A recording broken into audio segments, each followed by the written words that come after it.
Welcome back, Goslings, to your weekly vlog. Today's weekly vlog is about a cemetery, but before we get to the cemetery, we need to answer a question about myself. And the question today is, what is my favorite movie?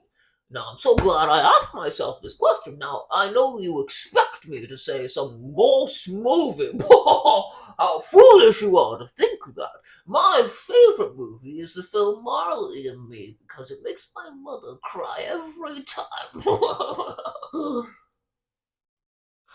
Anyway, Ghostlings, what's your favorite movie? Be sure to comment down below. Now let's get to the Reddit Ghost Story. This story comes from Sleepless. They say, moved into a house with a cemetery. 6 weeks later, we left. Now, 6 weeks is an impressive amount of time to stay, Ghostlings, but it's not up there. People will stay months, years, decades before they go, oh, this place is haunted, it's time to go. 6 weeks could be better, could be worse. When I was about 5, we moved into an antebellum farmhouse in rural Alabama that had this old family cemetery in the backyard. Oh, Ghostlings! I thought the house was beside the cemetery, but the cemetery is on the house. This story has become spookier by the minute. Do you live in a property with a graveyard, Ghostlings? Because that would be the dream of mine. I lived I lived with Connor at a house that was beside a graveyard, but no ghost ever came over. But if you lived at a house with a graveyard, then the ghost would have to hang out with you because they are already stuck in that house. But then again, Ghostlings, all land probably has bodies, so technically you're living in a house with a graveyard right now. Is that comforting? The cemetery was surrounded by a decrepit wooden fence, of course. If it was a high standard, it wouldn't be creepy. And had a dozen or so tombstones that looked like they were falling over. Looked like, oh, they were. My bedroom was on the second floor. Perfect view of the graveyard, and my bunk bed gave me a perfect view of the graveyard. I knew it, Ghostlings. I could have written this story. One day while my father was at work, my mother took my sister and went to the grocery store. I was left alone in my bedroom upstairs. Bracket for context. This was the 80s, y'all. You're not supposed to leave a kid upstairs by himself on a bunk bed?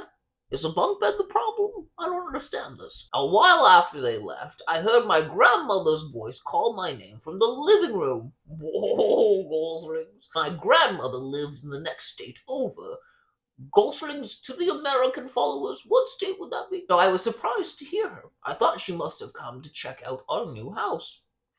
Well, Ghostlings, if you think about it logically, that wouldn't make sense. So this person is very easily tricked by probably an evil spirit.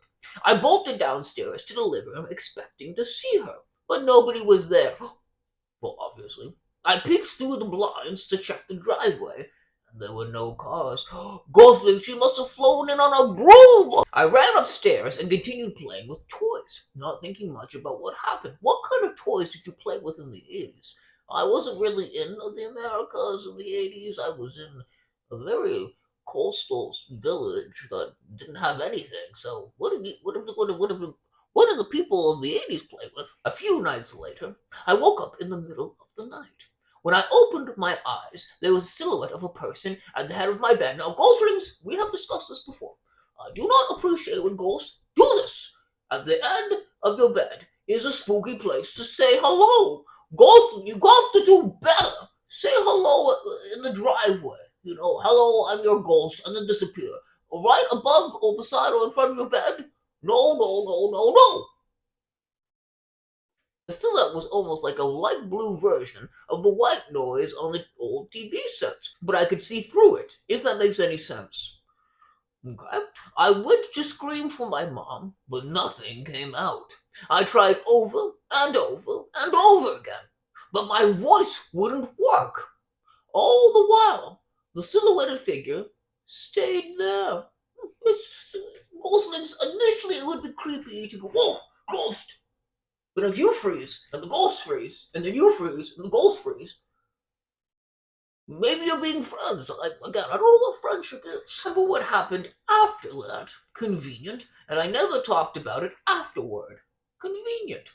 A couple weeks after this experience, my parents packed up our things and we moved to a different house in the next town. My parents have passed away since then, and my sister was way too young to remember anything.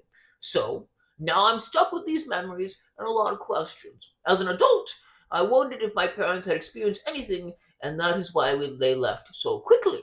If there are any paranormal aficionados out there, any idea what the silhouette figure could have been? What about my grandmother's voice calling my name when she wasn't there? What was that about? Reading some of the comments, Ghostlings, one person speculated that it could be the grandmother's ghost, which I do believe could be an option, but apparently Grandma's not dead. Grandma's still alive. 92, in fact. So, cannot be the culprit. Maybe this Reddit poster should ask the grandma, hey, did you feel your soul being taken away from your body at this time?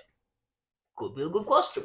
Someone else speculated that it could be a sleep paralysis demon, which would make sense. I've never heard of a staticky version of it, but I'm not really sure what this could be, Ghostlings. It doesn't really fit any known ghosty encounter. The static TV could imply that their brain was kind of scrambled, trying to figure things out. And the fact they don't remember it after could suggest that it's just a dream, Ghostlings. In terms of the grandmother's voice, I would assume, Ghostlings, that this person probably just misheard something or imagined a voice. Ghosts aren't really capable of mimicking other people's voices unless it's a bad thing like a demon. But a demon, this doesn't fit the bill of any demon I've ever encountered, befriended or otherwise. What do you think, Ghostlings? Is the silhouetted white noise figure just a representation of the mind being overly busy, or was it all a dream? Leave your thoughts down below, Ghostlings, and I'll see you here next week for more Reddit Ghost stories. Have a fantastic and ghostly weekend.